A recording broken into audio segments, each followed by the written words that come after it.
오늘 우리에게 주시는 하나님 말씀은 마가복음 8장 22에서 26절의 말씀입니다. 마가복음 8장 22절로 26절까지 말씀.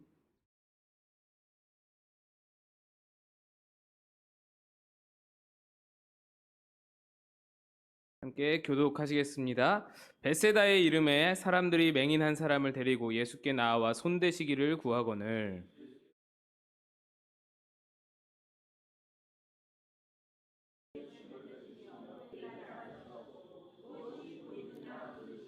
쳐다보며 이르되 사람들이 보이나이다. 나무 같은 것들이 걸어가는 것을 보나이다 하거늘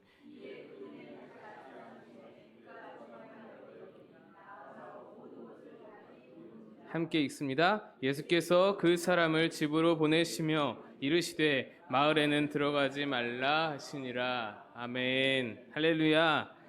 오늘 마가복음 8장 이제 거의 마무리 되어지고 있습니다. 8장이 지나면은 마가복음이 중간이 넘어가는 부분입니다. 마가복음이 16장까지 있으니까요. 많이 한 것 같은데 이제야 8장입니다. 오늘 본문은 벳세다 맹인을 고치시는 예수님의 이야기입니다. 벳세다는 오병이어의 기적이 있었던 그런 장소이지요. 지금 예수님께서 데가볼리에서 이 8장 초반 부분에 제가 지난주에 말씀드렸었는데 데가볼리에서 칠병이어로 4천 명을 먹이시고 호수 건너편으로 누다 지방으로 가셨다가 거기서 바리새인의 그 표적을 보이라라는 그 말씀에 너희에게 보일 표적이 없다라고 말씀하시고 다시 지금 벳세다로 건너오신 장면입니다. 지도를 한번 보시면 좀 더 이해가 쉬울 텐데 밑에 여러분 보시기에 오른쪽 밑에 데가볼리 지역이 있고 디베레아라고 써있는 지역 그 즈음이 달마누다 지역입니다. 건너가셨다가 다시 보라색 지역으로 벳세다로 지금 올라가신 것입니다. 오병이어가 있었던 바로 그 벳세다입니다. 예수님께서는 이 지역에서 지금 맹인을 고쳐주셨습니다. 사실 이 오늘 벳세다 맹인 말고도 예수님은 많은 맹인들을 고쳐주셨습니다. 여러 명 고쳐주셨는데 제가 얼마 전에 설교할 때 실로암이란 제목으로 설교를 했었죠. 실로암 맹인의 이야기도 맹인을 고쳐주신 이야기고 또 바디메오, 여러분 잘 아시는 거지 바디메오의 이야기도 맹인을 치유하신 이야기입니다. 실로암 맹인의 이야기, 여러분 기억이 나실 거라고 생각이 되는데 그 실로암 맹인의 이야기를 치유하시는 그때에 그 말씀의 주안점은, 강조점은 하나님께서 이 사람을 어떻게, 왜 맹인으로 만드셨느냐, 왜 맹인으로 날 때부터 맹인이 되게 하셨느냐 하는 어떤 목적에 관한 이야기였습니다. 제자들이 예수님에게 이 맹인이 맹인된 것이 누구의 죄 때문이냐고 예수님께 물었지요. 부모의 죄 때문입니까? 이 사람의 죄 때문입니까? 물었을 때에 그것은 그에게서 하나님이 하시는 일을 나타내기 하시기 위함이다 라고 예수님께서 대답하시면서 그를 치유하시고 그를 통해서 예수 그리스도의 그 능력을 나타내시면서 하나님의 영광을 돌리게 되던 그 실로암 맹인의 믿음을 사용하셔서 하나님께서 사람을 창조하신 데는 다 목적이 있다. 너와 나에게 다 목적이 있다라는 것을 우리에게 밝히 드러내 보이시는 그런 말씀의 주안점이 목적이라는 데에 그 실로암 맹인을 치유하시는 기사에는 드러나 있었습니다. 바디메오 맹인의 이야기는 우리가 아직 다루진 않았지만 그 바디메오 맹인의 이야기를 그 치유하시는 이야기에서의 주안점은 바디메오의 믿음입니다. 이 바디메오, 거지 바디메오가 주변 사람들의 막 그 괄시와 무시와 또 예수님을 향해서 소리 지를 때에 잠잠하라고 막 혼내는 그러한 여러 가지 악조건 속에서도 예수님이 아니면 나는 살 수 없다라는 심정으로 예수님을 향해서 소리 지르고 큰 소리로 예수님을 불러 세워서 예수님께 치료를 받는 그런 모습 속에서 이 바디메오의 믿음이 바로 이 바디메오 치유 기사의 주안점이라고 할 수 있습니다. 그런데 오늘 본문 벳세다 맹인의 치유 이 이야기는 주안점이 좀 특별합니다. 본문을 읽어보면 맹인의 믿음이 드러나 있는 것도 아닙니다. 맹인은 뭐 말 한마디 거의 하지 않습니다. 예수님께서 질문하실 때에만 겨우 대답을 하는 정도입니다. 또 어떤 다른 의도나 예수님의 다른 목적이 막 이렇게 확실히 드러나 보이지도 않습니다. 그래서 큰 의미가 없는 구절로 그냥 맹인 한 명을 고치셨구나라는 이야기로 우리가 보일 수도 있습니다. 게다가 이 예수님께서 이 벳세다 맹인을 치유하시는 방식이 좀 특별합니다. 이러한 방식은 예수님이 병자를 고치시는 본문 그 어디에도 나와 있지 않는 특별한 그런 방법입니다. 그 특이점이 무엇이냐면 예수님께서 이 맹인을 고치실 때에 맹인의 눈을 단번에 뜨게 하시지 않으시고 두 번에 걸쳐서, 두 단계에 걸쳐서 눈을 뜨게 하신다라는 것입니다. 좀 특별하죠. 말씀을 자세히 살펴보면 예수님이 처음 맹인을 만나셨을 때에 예수님은 맹인의 손을 붙잡고 마을 밖으로 맹인을 데리고 나가십니다. 이 한적한 곳으로, 사람이 없는 곳으로 끌고 가시는 것이죠. 이러한 행동은 우리 7장에서 에바다의 치유 때에도 나타났던 그런 예수님의 모습입니다. 에바다의 치유 때는 그 특이한 치유 방식, 침을 뱉으시고 귀를 막으시고 이렇게 눈을 가리시고 하셨던 그 치유 방식을 사람들이 보면서 이런 치유 방식에 어떤 능력이 있나 보다 하고 오해할지 몰라 한적한 데로 데려가셨다라고 말씀드렸습니다. 오늘도 비슷한 이유로 생각이 됩니다. 두 번 안수를 하시면, 한 번에 고치지 못하시면 주변의 사람들이 이상하게 생각할 것이죠. 예수님의 치유가 불완전하다고 생각할 수 있는, 오해를 살 수 있는 그런 일이지요. 그래서 예수님은 한적한 곳으로 이 사람을 데리고 나가십니다. 그리고 그곳에서 예수님이 맹인의 눈에 침을 뱉으십니다. 그리고 안수를 해주십니다. 이 역시도 에바다 치유 사건과 비슷합니다.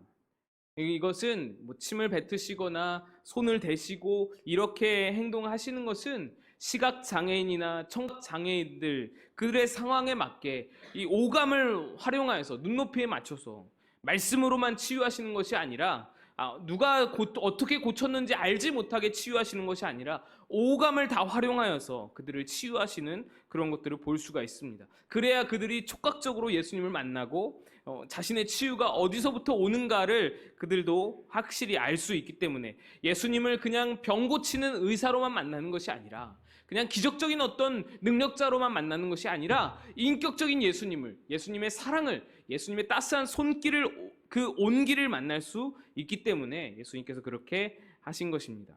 그런데 여기까지는 예수님이 늘 해오셨던 그런 방식이었습니다.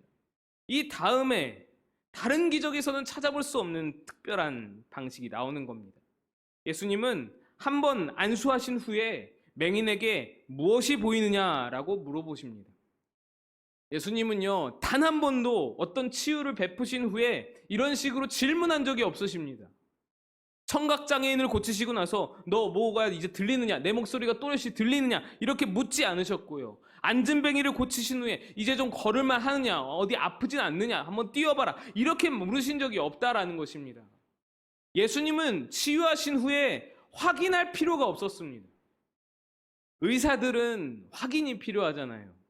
수술 전에 병을 확인하기 위해서 검사를 진행하고, 그렇지만 또 수술 후에도 또 얼마나 좋아졌는지 확인을 하기 위해서 검사를 진행을 합니다. 그리고 환자에게 계속해서 질문하잖아요. 좋아졌는지, 나아졌는지, 뭐 괜찮은지, 아프진 않는지 확인을 합니다. 의사는 확인이 필요한 겁니다. 왜냐하면 자기의 치유를 100% 확실할 수 없기 때문입니다. 근데 예수님은 그러실 필요가 없습니다. 예수님은 언제나 완벽하게 치유하시고 예수님이 당신의 그 치유의 능력이 완벽하다는 것을 이미 알고 있기 때문에 확인할 필요가 없습니다. 그런데 오늘 말씀에서는 마치 한 번에 고쳐지지 않을 것을 이미 알았다는 듯이 물어보시는 거예요. 무엇이 보이느냐? 너 뭐가 보이느냐? 물어보십니다. 그에 대해 맹인이 이렇게 말합니다. 24절입니다. 쳐다보며 이르되 사람들이 보이나이다. 나무 같은 것들이 걸어가는 것을 보나이다 하거늘. 여기서 보이나이다라는 말은 이 분사형으로 쓰여 있어서 원어적으로는 보입니다, 보입니다, 보입니다. 이거 한 번만 이례적으로 말한 것이 아니고 보여요, 보여요. 계속해서 보인다는 말을 거듭 반복했음을 의미합니다. 뛸 듯이 기뻐하면서 감격스러워하면서 보인다는 것을 표현하는 것이죠. 분명히 보입니다. 맹인이 보았습니다. 사람들을 보았습니다. 그런데 사람들이 분명하게 보이지가 않고 나무 같은 것들이 걸어다니는 것으로 보고 있었습니다. 이 맹인은 첫 번째 안수 후에 확실히 눈이 띄어졌습니다. 그래서 감격하면서 보여요, 보여요, 보여요 계속 거듭 말했습니다. 무언가를 볼 수 있는 상태가 되었습니다. 눈이 뜨여졌습니다. 그런데 아직 명확하게 보이지는 않는 거예요. 이 불완전한 치유잖아요. 예수님의 치유가 불완전하다라는 것입니다. 예수님이 단번에 고치지 못한 겁니다. 여러분, 이게 좀 이상하지 않습니까? 예수님이 왜 단번에 못 고치실까? 예수님이 실수를 하셨나? 예수님이 아니면은 뭐 컨디션이 조금 안 좋으셨나? 피곤하셨나? 여러분, 바로 이 두 번 치유하시는, 두 번 안수하시는 이 특이점 때문에 오늘 구절은 마가복음에만 기록되어 있습니다. 여러분, 다른 공간 복음에는 없고 마가복음에만 기록되어져 있다. 어떤 사건이, 하나의 큰 사건이 마가복음에만 기록되어져 있다라는 것은요, 꽤 큰 의미를 가집니다. 왜냐하면 마태복음과 누가복음은 그 마가복음을 다 참고해서 기록했기 때문이에요. 그래서 마가복음에 기록된 어느 한 사건에서 뭐 몇 단어, 뭐 문장 몇 문장 이런 정도를 뭐 마태와 누가복음이 이렇게 제외하거나 수정한 경우는 아주 많이 있지만, 아예 사건 전체를 통으로 제외시킨, 사건 전체를 통으로 드러낸 그런 기사는 몇 가지가 없습니다. 대부분의 사건들이 마태가 쓰든 아니면 누가가 쓰든 둘 다 쓰든 아무튼 어딘가에는 쓰여져 있는 것입니다.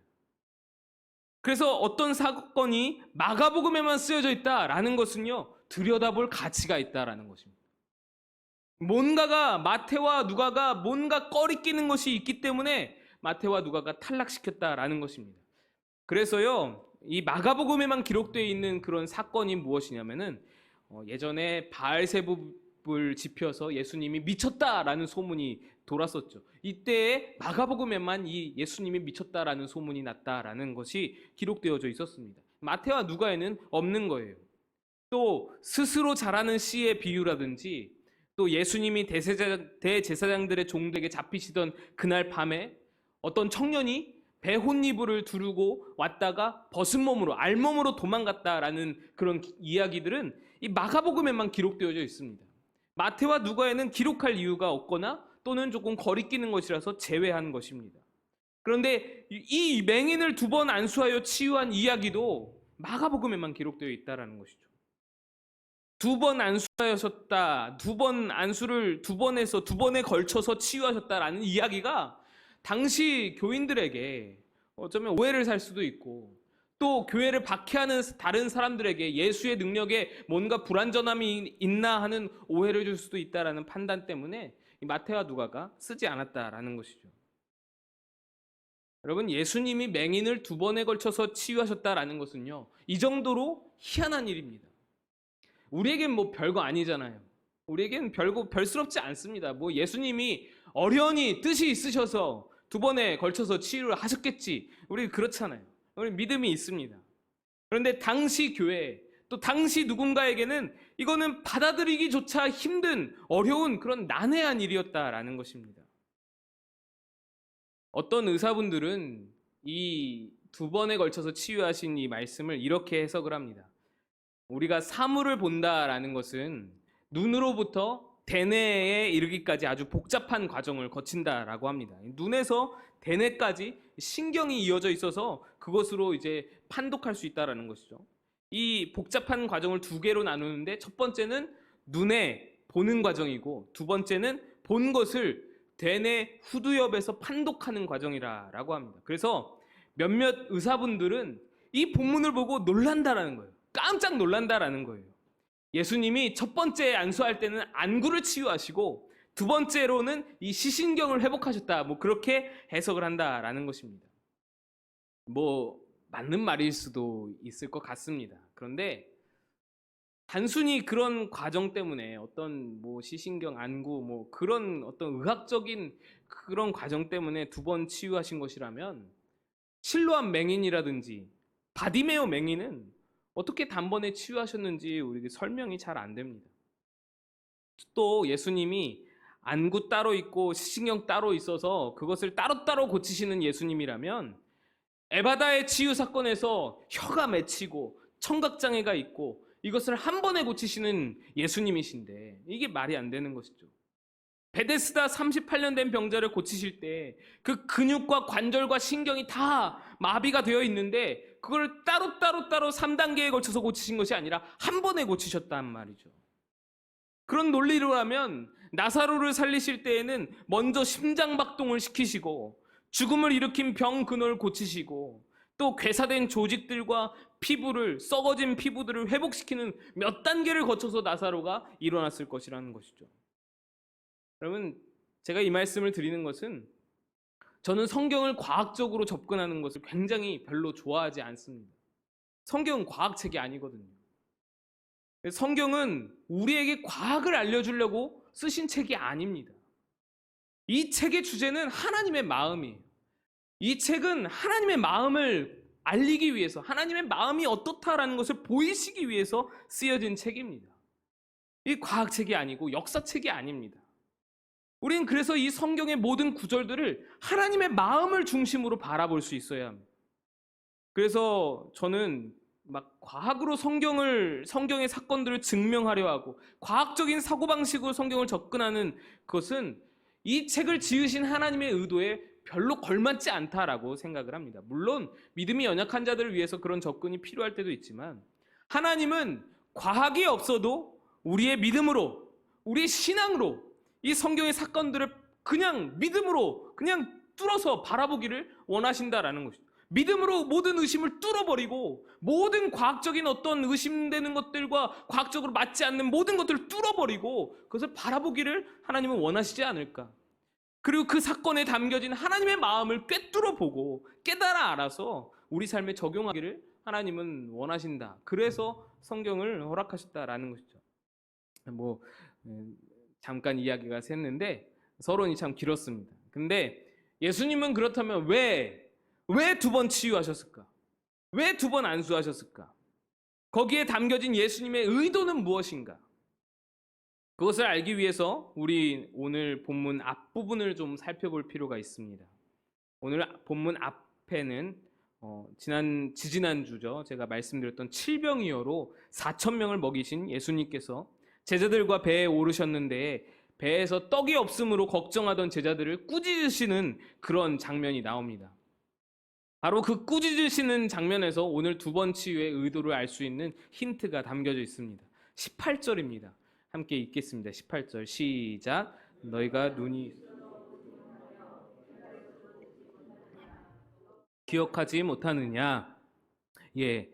그러면서 오늘 본문을 시작하기 바로 직전에 이러한 질문, 21절의 질문으로 이 앞에 있는 단락을 마무리하십니다. 21절 함께 읽습니다. 시작. 이르시되 아직도 깨닫지 못하느냐 하시니라. 네, 예수님이 지금 제자들을 향해서 불만이 있으십니다.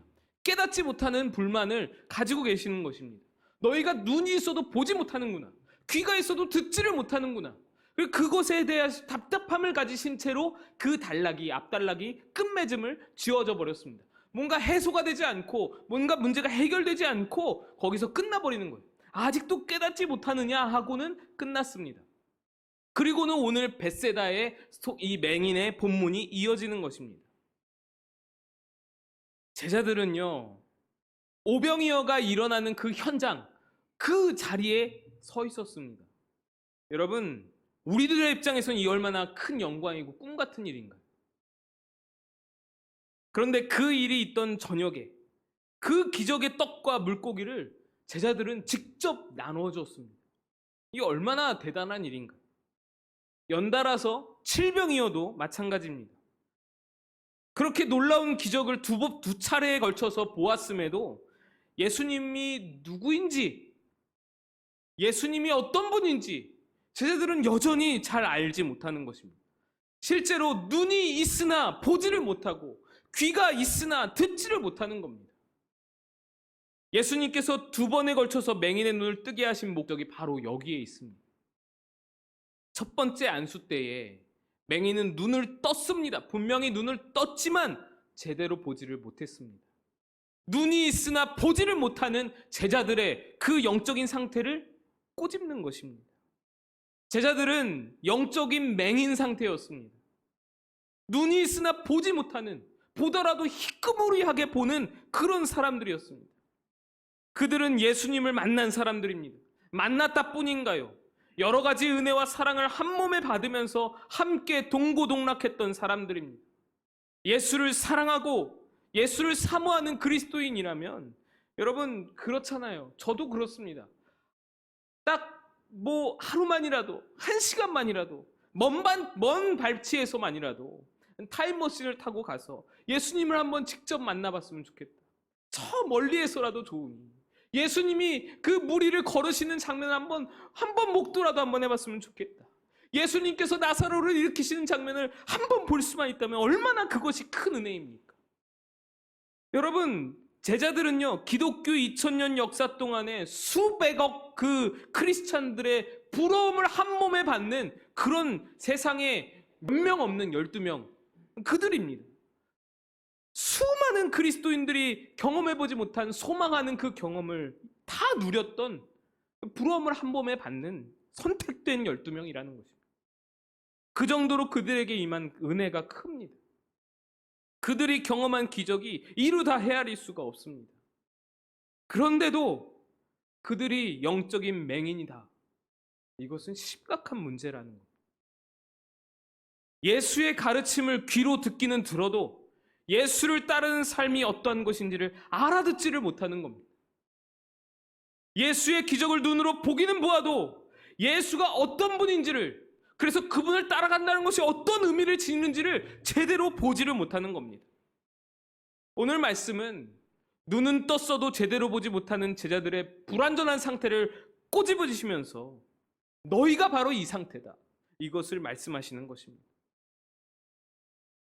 예수님은 그래서 다시 오병이어가 일어났던 그 장소로 돌아오셨습니다.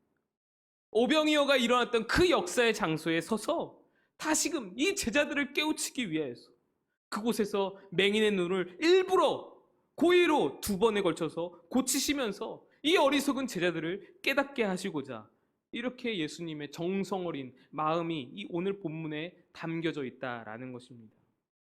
이 제자들에게도 2번째 안수가 필요했습니다. 2번째 안수를 통해서 예수님을 제대로 알고 영적인 눈을 뜨고 예수님을 또렷이 바라보는 그런 역사가 이 제자들에게도 필요했다라는 것입니다.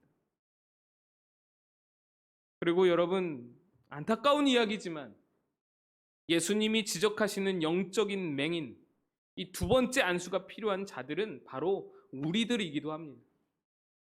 우리도 눈은 뜨고 있지만 제대로 보지를 못하는 거예요.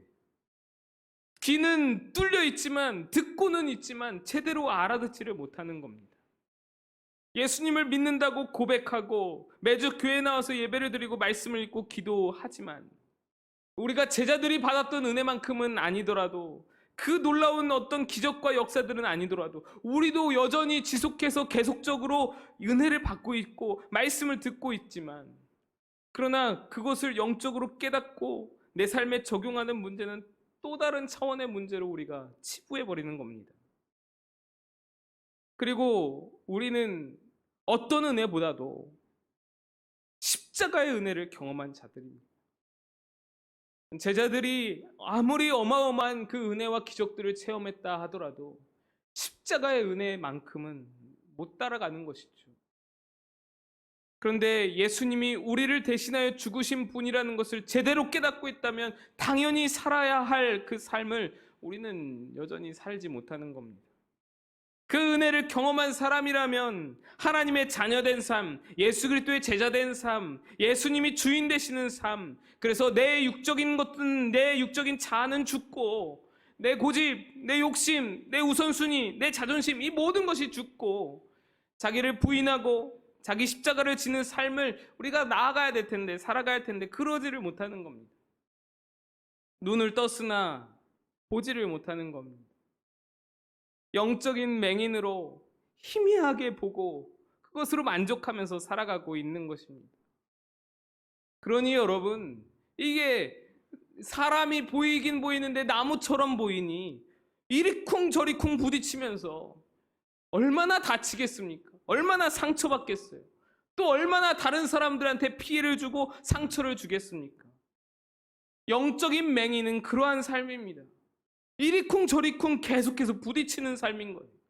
자기도 다치고 남도 다치게 하는 그러한 삶이, 그런 영적인 인생이 바로 영적인 맹인의 삶이라는 것입니다. 오늘 말씀 두 번에 걸쳐서 치유하시는 이 말씀이 기록된 것은 우리에게 난해함을 주시기 위함이 아니고 어떤 특별함을 주시기 위함이 아니고 바로 이것을 깨닫게 하시는 축복이고 은혜인 것입니다. 예수님은 눈은 떴으나 희미하게밖에 보지 못하는 맹인을 위해서 이번에는 그 눈에 직접 안수하여 주십니다. 25절입니다. 이에 그 눈에 다시 안수하심에 그가 주목하여 보더니 나아서 모든 것을 밝히 보는지라. 여기서 주목하여 보더니 라는 말은 꿰뚫어 보다, 골똘하게 쳐다보다 라는 의미가 담겨져 있는 그런 단어입니다. 여러분, 이 말씀에서 우리가 알 수 있는 것은요, 예수님의 첫 번째 안수 때의 맹인은 초점을 맞출 수가 없는 눈이었다라는 것을 알 수 있습니다. 눈은 떴지만 눈이 초점이 맞춰지질 않는 겁니다. 눈이 이렇게 모여지질 않는 겁니다. 초점이 맞춰졌다가 떨어졌다 이게 돼야 되는데, 움직여져야 되는데 이게 맞춰지를 않는 거예요. 그래서 그렇게 흐릿하게 보였다라는 것이죠. 카메라에 초점이 맞지 않으면 사진이 흐릿하게 찍히듯이 맹인은 그랬던 것입니다. 그런데 두 번째 안수 때에는 주목하여 보다라는 말이 있습니다. 비로소 초점을 맞추어서 볼 수 있게 된다라는 것이죠. 제자들이 수많은 기적들과 은혜의 홍수 같은 그 은혜의 그 말씀들의 속에서도 예수님과 3년 동안 동고동락하면서 받은 놀라우신 은혜들 속에서도 여전히 영적인 맹인인 상태인 이유는 주목하지 못했기 때문입니다. 초점을 맞추지 못했기 때문입니다.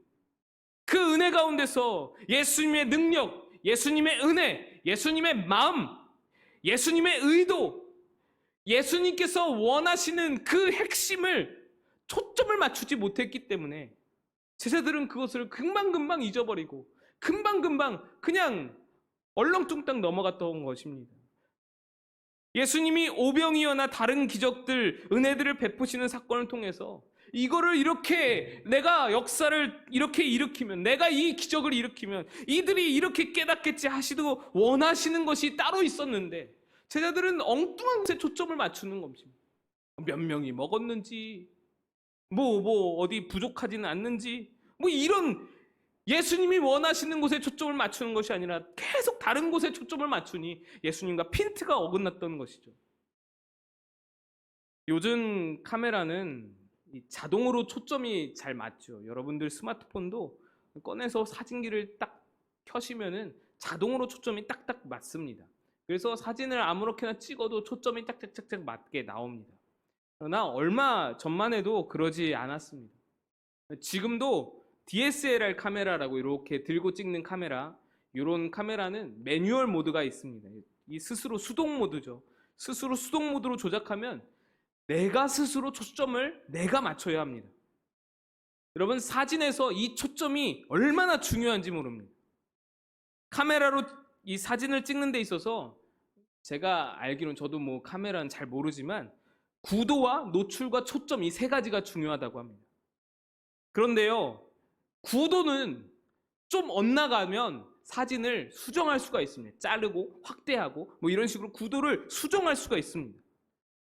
또 노출이 실수로 잘못 설정이 돼도 그거 좀 밝기를 조정하면서 보정이 가능합니다. 그런데 초점이 틀리면 방법이 없는 거예요.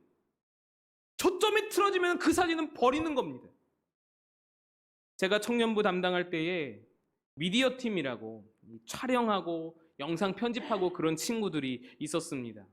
수련회나 단기 선교 같은 큰 행사를 치르고 나면 이 미디어 팀은 찍었던 사진을 선별하는 작업을 밤새워서 그거를 선별하고 있습니다.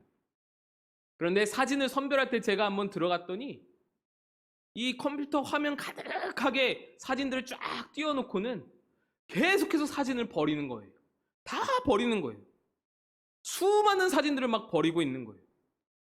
이게 처음 작업하는 건데 작업을 시작하자마자 버리기 시작하는 거예요. 뭘 버리나 봤더니 초점이 나간 사진을 버리는 겁니다. 초점이 나간 사진은 아무리 중요한 장면이 찍혔어도, 아무리 희귀한 장면이 찍혔어도 그건 못 쓰는 거예요. 버리는 거예요. 여러분, 아무리 구도가 좋고 아무리 다른 것들이 기가 막히게 찍혔어도 초점이 나갔으면, 사진을 내가 의도한 그 피사체에서 초점이 빗나가면 그거는 원하는 사진이 아닌 겁니다. 우리도 마찬가지입니다. 하나님께서 은혜를 베푸시면 그 은혜에 초점을 맞추는 게 우리의 도리입니다. 하나님께서 이 은혜를 받을 때를 우리에게 열어주시면 그 은혜를 받을 때에 은혜에 초점을 맞추는 것이 우리의 도리입니다. 그래야 은혜를 받을 수 있습니다. 그래야 하나님의 의도에 맞게 우리가 살아갈 수 있는 것입니다. 그런데 우리는 자꾸만 은혜를 베푸시기 위해서 허락하시는 다른 것들, 은혜를 주시기 위해서 마련된 다른 시스템, 은혜를 주기 위해서 어떤 세워진 다른 사람들, 은혜를 받기 위해서 주어진 공간, 은혜를 주시기 위해서 주어진 시간, 이 다른 것들에 자꾸 초점이 맞춰져 있어서 이 은혜를 받지를 못하는 겁니다. 은혜를 아무리 백날 부어주셔도 은혜는 못 받는 거예요. 초점이 빗나가 있으니까. 성경 말씀을 보는 것도 그렇습니다. 앞에서도 말씀을 드렸지만 하나님이 성경을 우리에게 허락하신 데에는 의도와 목적이 있습니다. 말씀 한 구절 한 구절에 의도와 목적이 있습니다. 이 의도와 목적 가장 중심은 이 말씀을 통해서 하나님의 마음을 깨달으라는 그런 의도와 목적이 가장 중심된 의도입니다. 하나님이 너희를 얼마나 사랑하고 이 사랑을 깨닫고 그 마음을 깨달아 알라라고 말씀을 주시는 거예요. 그런데 그것에 초점을 맞추지 못하고 엉뚱한 것에 초점을 맞춥니다. 예를 들면 창세기 1장에서 11장까지 이 11장을 원역사라고 부릅니다. 이 원역사는 아브라함이 창세기 12장부터 나오잖아요. 아브라함으로부터 시작되는 족장사, 그 이스라엘의 역사라고 볼 수 있는 그 역사 이전에 있었던 일로 그 시기와 연대가 정확히 언제인지 알 수 없는 그런 기록입니다. 여기에 포함된 이야기들은 천지창조, 가인과 아벨, 노아 홍수, 바벨탑 사건, 이런 일들이 여기에 이 원역사에 포함되어 있습니다. 여러분, 이 이야기들에서도 가장 중요한 것은 제가 계속 말씀드린 대로 하나님의 마음의 흐름입니다. 천지창조에서 중요한 것이 무슨 구절이겠습니까, 여러분? 천지창조 기사에서 가장 중요한 핵심적인 말씀은 보시기에 좋았더라라는 말씀입니다. 하나님이 천지를 창조하시고 보시기에 좋아하시는 그 마음, 이것을 깨달아라라는 것이죠. 게다가 마지막에 사람을 지어 놓으시고는 보시기에 심히 좋았더라 하신 그 말씀, 이것이 핵심입니다. 이것이 주안점입니다. 그런데 어떤 사람들은 이 천지창조의 시기가 언제냐? 이거 언제 일어난 사건이냐? 과학에서는 137억 년 전에 빅뱅의 대폭발로 우주가 시작되었다는데 왜 시간이 맞지를 않느냐? 이거를 따지고 드는 거예요. 여러분, 창세기에서 천지창조에서 시기가, 지구가 시작된 시기, 우주가 시작된 시기, 이것이 중요했다라면 하나님이 시간을 기록하셨겠죠. 이것은 언제 어느 시기에 있었던 일이다라고 하나님께서 직접 시간을 기록하셨겠죠. 하나님께서 그 시기를 쓰지 않으셨다라는 것은 하나님이 놓친 것이 아니라, 실수로 빼먹은 것이 아니라 쓸데없다라는 것입니다. 중요하지 않다라는 이야기입니다. 노아의 홍수도 중요한 포인트는 하나님이 사람을 지으신 것을 한탄하셨던 그 마음, 노아의 홍수를 바라보시면서 하나님이 얼마나 슬프셨습니까? 하나님이 노아 홍수 이전에 얼마나 사람을 지으신 것을 한탄하시면서 근심하셨습니까? 하나님의 그 마음이 포인트이죠. 그리고 그들을 심판하실 때에 하나님은 아마도 어마어마한 큰 슬픔을 느끼셨을 것입니다. 그런데 그것은 바라볼 생각도 없이 도대체 노아의 홍수가 어디서 시작되었는지, 아라랏 산이 어디에 있는 산인지, 이게 이 이야기가 진짜인지 가짜인지 여기에 관심이 쏠린다라는 것이죠. 그게 중요한 것이라면 하나님이 다 일일이 기록을 하셨겠죠. 노아 홍수에서 하나님이 말씀하시고자 하는 것은 하나님의 슬픔입니다. 내가 그토록 보시기에 좋았더라, 그렇게 감격하며 기뻐하며 내가 만들어 놓은 이 세상인데 사람들은 죄악에 빠져서 가능성이 없어 보여, 구제불능의 인간들이구나, 이 슬픔에 빠져서. 여러분, 노아 홍수 때 내렸던 40일 동안 끊임없이 내렸던 그 비는요, 그냥 비가 아니고 하나님의 눈물로 보는 것이 성경의 하나님의 의도에 합당한 그런 시각입니다. 노아 홍수를 바라보면서 여기에서 하나님의 슬픔을 느끼는 것이 바로 하나님의 의도에 걸맞는 그런 성경 읽기라는 것입니다. 우리는 모든 것에서 예배이든 말씀이든 찬양이든 기도이든 이 하나님의 원하시는 의도에 초점을 맞출 줄 알아야 하는 것입니다. 그것이 바로 영적인 맹인을 벗어나는 일이고, 영적으로 눈뜬 자로서 하나님의 뜻을 쫓아서 따라갈 수 있는 성숙한 그런 그리스도인이 되는 길이라는 것입니다. 예배드릴 때 하나님이 원하는 곳에 여러분 초점을 맞추실 수 있기를 축복합니다. 봉사할 때에 하나님이 원하는 그런 자리에 여러분의 초점을 맞추실 수 있기를 축복합니다. 다른 쓸데없는 것들에 여러분들의 이 초점을 쓸데없이 맞춰서 시간 낭비하지 말고, 괜히 에너지 낭비하지 말고,